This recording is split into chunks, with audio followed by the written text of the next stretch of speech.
इनका सिर्फ एजेंडा है मोदी रोको। भाई मोदी को क्यों रोको? ने देखो अगर प्रियंका जी धूल फांक रही हैं, पश्चिम बंगाल में जंगल राज है, पश्चिम बंगाल में जंगल राज है। हमारे प्रधानमंत्री को नीचा दिखाने में, उनको अपमानित करने में कभी ये लोग पीछे नहीं हटे हैं। चुनावी माहौल से गरमाई यूपी की राजनीति। मोदी हटाओ के लिए एकजुट हुए बुआ बबुआ। कांग्रेस ने भी उतारा प्रियंका कार्ड। ऐसे में क्या चुनौतियों को पार कर पाएगी मोदी सरकार? फिर से दोहरा पाएगी 73 प्लस का टारगेट? रोजगार से लेकर किसान कर्ज माफी, महंगाई, विकास और राष्ट्रवाद, हर मुद्दे पर बोले बीजेपी युवा मोर्चा के प्रदेश मंत्री सत्येंद्र नागर। अपने जोरदार जवाबों से किया विपक्ष को लाजवाब। सिर्फ एनएमएफ न्यूज पर। नमस्कार, एनएमएफ न्यूज में आप सभी का स्वागत है और मैं हूं आपके साथ कविता राणा। चुनावी बिगुल बजते ही यूपी की राजनीति दिन पर दिन गर्माती जा रही है। जी हां, सपा, बसपा और आरएलडी के एक हो जाने के बाद अब कांटे की टक्कर दिखने लगी है। और ऐसे में चुनौतियों को पार कर किन मुद्दों पर अब मोदी सरकार यूपी को जीतना चाहेगी, इस पर बातचीत करने के लिए आज हमारे साथ मौजूद है भारतीय जनता पार्टी युवा मोर्चा के प्रदेश मंत्री सत्येंद्र नागर जी। सत्येंद्र जी, आपका स्वागत है एनएमएफ न्यूज पर। बहुत बहुत धन्यवाद। बीजेपी का 73 प्लस मिशन। 2014 में सीटें जीती थी यूपी की और इस बार अमित शाह जी ने जो टारगेट दिया है 73 प्लस, क्या जीत पाएंगे? देखिए, निश्चित रूप से हम जो 73 प्लस का नारा हमारे आदरणीय राष्ट्रीय अध्यक्ष जी ने दिया है उसको हम पार करेंगे। 73 की 74 सीटें इस बार उत्तर प्रदेश में हम जीतेंगे, 72 नहीं होंगी, ऐसा हमारा विश्वास है। क्या सरकार ने ली किसानों की सुध? पिछली बार जो आपने वादे किए थे, लेकिन उनमें से एक वादा आपने किसानों को लेकर भी किया था, जिसके बाद कहीं ना कहीं अखिलेश यादव का भी कहना है कि किसान के मुद्दे पर बीजेपी फेल है। गन्ना किसानों की हालत देख लीजिए।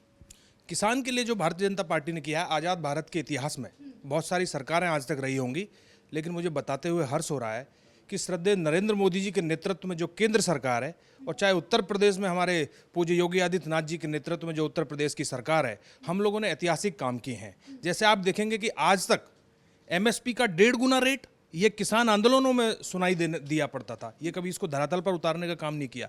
तो किसानों के लिए हमने बहुत कुछ किया। जहाँ तक गन्ना किसान की बात है, पीछे का आप अगर इतिहास देखेंगे पुरानी सरकारों का, जिन ठगबंधन की सरकारों के आप नाम ले रहे हैं, तो हमेशा आंदोलन होते रहे, कभी भी गन्ना किसान को उसका समय पर भुगतान नहीं हो पाया। और आज मुझे बताते हुए हर्ष हो रहा है आपके चैनल के माध्यम से उत्तर प्रदेश की जनता को, देश की जनता को, कि आज एक भी पैसा किसी किसान का बकाया नहीं है गन्ना मिलों पर। ऐसा सरकार की नीतियों के कारण हो पाया है और हम लोगों ने 100% भुगतान कराने में हम कामयाब रहे हैं। युवाओं की उम्मीदों पर कितनी खरी उतरी मोदी सरकार?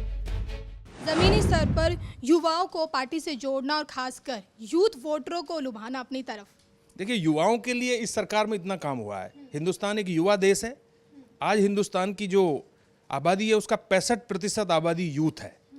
तो युवाओं के लिए हमारी सरकार ने बहुत काम किए हैं। आप स्टैंडर्ड योजना की बात करें, आप स्टार्टअप की बात करें, इसके माध्यम से रोजगार देना, अपना उद्योग लगाना, हमने युवाओं को स्वावलंबी बनाने के लिए, वो अपने पैरों पे खड़ा हो सके, उसके लिए हमने काम किया और वो आज दिख रहा है धरातल पर, आज जमीन पर दिख रहा है। हमने शिक्षा के क्षेत्र में अमूलचूल बदलाव किया है। हम लोग कानून व्यवस्था के मुद्दे में पिछली सरकारों से आप यदि तुलना करोगे तो हम लोग बहुत आगे हैं। कहीं कोई मुकाबला इन लोगों का हमारे साथ नजर नहीं आता। जो पहले लूट खसोट भ्रष्टाचार चरम पर था, उसको हमने खत्म किया। आप देखोगे 1-1.25 साल के आदरणीय योगी जी के नेतृत्व वाली 2 साल अभी हमने। क्या कुंभ दिलाएगा बीजेपी को सत्ता? तो राहुल गांधी कहते थे कि युवाओं के मामले में रोजगार देने में तो सरकार फेल होगी, 2 करोड़ युवाओं को रोजगार देगी। और अब तो सूबे के जो अखिलेश यादव हैं वो भी कहते हैं और अब मायावती भी कहते हैं कि रोजगार के मामले में मोदी जी तो बिल्कुल फेल है। रोजगार जितना हमने दिया है, आप यदि आंकड़ों की बात करेंगे तो हम लोग रोजगार के मामले में बहुत आगे हैं। कहते हैं कुंभ में पानी की तरह पैसा बहा दिया आपकी सरकार ने। हमने कुंभ किया है, कोई मेला नहीं किया। पिछली सरकारें मेला करती थी और हमने कुंभ किया है, और ये दिव्य कुंभ और भव्य कुंभ था। और आप इसकी देखोगे यूनेस्को में भी इसकी तारीफ हुई है। ऐसा ऐतिहासिक कुंभ आज तक आज़ाद भारत क्या कभी ऐसा ऐतिहासिक कुंभ नहीं हुआ है, और हम लोगों ने इसको सही मायने में कुंभ किया है। और उससे भी बड़ा काम जो किया है, मैं श्रद्धेय मुख्यमंत्री जी को आपके माध्यम से बधाई देना चाहूँगा कि उन्होंने उसका नाम बदल करके जो प्रयागराज किया है, प्रयागराज में हमने कुंभ किया है। हमने कोई मेला नहीं किया। पिछली सरकारें मेला करती थी और कैसा भ्रष्टाचार और करप्शन वहाँ होता था। और आपने देखा होगा, कुंभ की आपने बात की, बहुत अच्छा बात किया।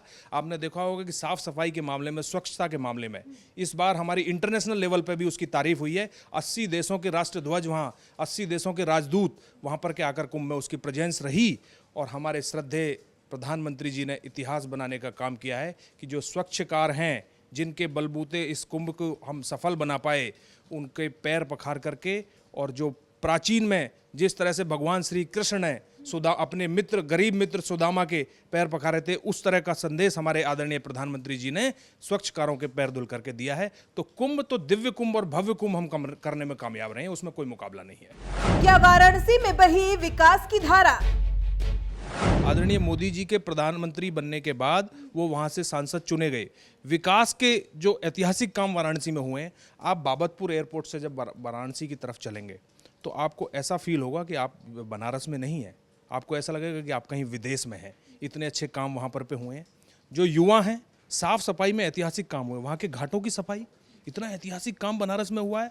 और बनारस में हमारा कोई मुकाबला नहीं है, कोई मुकाबला नहीं कर पा रहा है। आज मैं आपके चैनल के माध्यम से बताता हूं कि जो अमेठी सीट की बात होती है, वो भी हमारा उत्तर प्रदेश संगठनात्मक दृष्टि से 1,60,000 बूथ, 1471 मंडल, 94 संगठनात्मक जिले और 6 क्षेत्रों से मिलकर ये उत्तर प्रदेश में भारतीय जनता पार्टी का संगठन काम करता है। क्या अमेठी में कमल खिला पाएंगी स्मृति ईरानी? तो काशी क्षेत्र के अंदर वाराणसी, अमेठी लोकसभा क्षेत्र भी आता है। आज अमेठी में ये हालत है कि आपने देखा होगा कि कल जो कांग्रेस के युवराज और अध्यक्ष हैं, वो घबरा रहे हैं अमेठी से चुनाव लड़ने में। उन्होंने दूसरी सीट से भी कहीं नामांकन करने की बात कही है। और मैं आज यहाँ बताना चाहता हूँ कि अमेठी की सीट हम लोग जीत रहे हैं। जो हमारी केंद्रीय मंत्री हैं श्रीमती स्मृति ईरानी जी, वो लगातार वहाँ सक्रिय हैं। और इतना काम अमेठी में हुआ है कि आज़ाद भारत में लगातार वहाँ कांग्रेस के प्रतिनिधि को वो लोग चुनते रहे, लेकिन कभी इस तरह का ऐतिहासिक विकास कार्य वहाँ नहीं हुए। और हम अमेठी को भी इस बार जीतने जा रहे हैं। क्या है ठग बंधनों का असली एजेंडा? विकास हमारा एजेंडा है और समाज के सभी वर्गों को जोड़ करके हम साथ चलते हैं। आपने देखा होगा कि जो ये क्षेत्रीय दल जिनका आप नाम ले रहे हैं, जो मिलकर के इन्होंने ठगबंधन बनाया है, इनकी टोटल पॉलिटिक्स जाति के ऊपर है। और जनता इस बार इनको जवाब देने जा रही है। वो पुराना समय अब नहीं है। अब जाति की पॉलिटिक्स कोई नहीं कर सकता। मोदी जी के विकास का कोई जोड़ नहीं है। ये सारी पार्टियां इस समय घबराई हुई हैं। इनका कोई अपना एजेंडा नहीं है। ये करप्शन और भ्रष्टाचार के अलावा इनकी कभी कोई सोच नहीं रही है। इस समय इन लोगों ने ये आपने देखा होगा इनका एजेंडा क्या है। इनका एजेंडा आज तक इन्होंने स्पष्ट नहीं किया। इनका सिर्फ एजेंडा है मोदी रोको। भाई मोदी को क्यों रोको? अगर मोदी ने इतने खराब काम किए तो जनता वैसे ही निगलेक्ट कर देगी। एयर स्ट्राइक पर खुली विरोधियों की पोल। विकास आपका एजेंडा है तो फिर क्यों पीएम मोदी जहां भी जाते हैं, कांग्रेस का ये कहना है कि मोदी जी जहां जहां जा रहे हैं सिर्फ सबसे पहले सर्जिकल स्ट्राइक, एयर स्ट्राइक, पूरा जो सेना ने जो किया है उसका जो क्रेडिट है वही खुद ही ले रहे हैं। देखिए, हमारी उपलब्धि है। हम अपनी उपलब्धि का बयान नहीं करेंगे क्या? सेना ने ऐसा ऐतिहासिक काम किया कि आज से पहले इस देश में सरकार, कांग्रेस का कहना, हमारी सरकार में भी कितनी बार ये सर्जिकल स्ट्राइक हुई है, 15-16 करीब सर्जिकल स्ट्राइक हुई, हमने तो कभी क्रेडिट नहीं लिया। ये देश जानता है कि इस देश में कभी मोदी जी के नेतृत्व वाली इस वर्तमान सरकार से पहले कभी कोई सर्जिकल स्ट्राइक नहीं रही। सेना के हाथ बांध कर रखने का इन लोगों ने प्रयास किया। और इस समय मोदी जी ने, कैसे कह सकते हैं आप, सेना के हाथ बांधने का इन्होंने प्रयास किया? सबके सामने है। आज से पहले जो आतंकवादी घटनाएं हुई, इतने बड़े बड़े हमले हुए, अगर उनका जवाब सही समय पर दे दिया गया होता तो जो पड़ोसी मुल्क हमारे खिलाफ साजिश रचता है, आज उसकी इतनी हिम्मत नहीं होती। क्या बंगाल में खिल पाएगा कमल? आपको लगता है कहीं ना कहीं प्रियंका गांधी की राजनीतिक एंट्री के बाद, जो कि उन्हें पूर्वी यूपी का प्रभारी बनाया है कांग्रेस ने, तो ऐसे में क्या लगता है कहीं ना कहीं बीजेपी में डर है, कार्यकर्ताओं में थोड़ा बहुत? देखिए, जैसा मैंने पहले बताया, बीजेपी में बिल्कुल डर नहीं है। आपने देखा होगा प्रियंका जी धूल फांक रही हैं वहाँ, और आपने देखा। लेकिन फिर अगर बीजेपी में डर नहीं है तो लोग क्यों कह रहे हैं, कहीं ना कहीं जितने भी जानकार हैं, राजनीतिक जानकार, वो कह रहे हैं कि कहीं ना कहीं यूपी में कई सीटें कम ना आ जाएं, इसलिए अब बीजेपी जो है ना बाकी सीटें हैं वो पश्चिम बंगाल से निकालना चाहती हैं। मैं पुनः दोहरा रहा हूँ कि उत्तर प्रदेश में हमारी एक भी सीट कम नहीं होने जा रही है। हम 73 से 74 हो जाएंगे, 72 नहीं होंगे। जहाँ तक आपने पश्चिम बंगाल का नाम लिया, पश्चिम बंगाल में जंगल राज है। आज विरोधी ये मान चुके हैं कि पश्चिम बंगाल में बीजेपी जीत रही है, तो वो इस तरह की बात कर रहे हैं कि उत्तर प्रदेश में हम कम हो रहे हैं। उत्तर प्रदेश में हम कम नहीं हो रहे हैं। हम पश्चिम बंगाल भी जीत रहे हैं, हम त्रिपुरा भी जीत रहे हैं, हम उड़ीसा। लेकिन पिछली बार तो सिर्फ 2 ही सीटें मिली थी आपको। इस बार हमारा प्रदर्शन वहाँ ऐतिहासिक होगा, चौंकाने वाला होगा।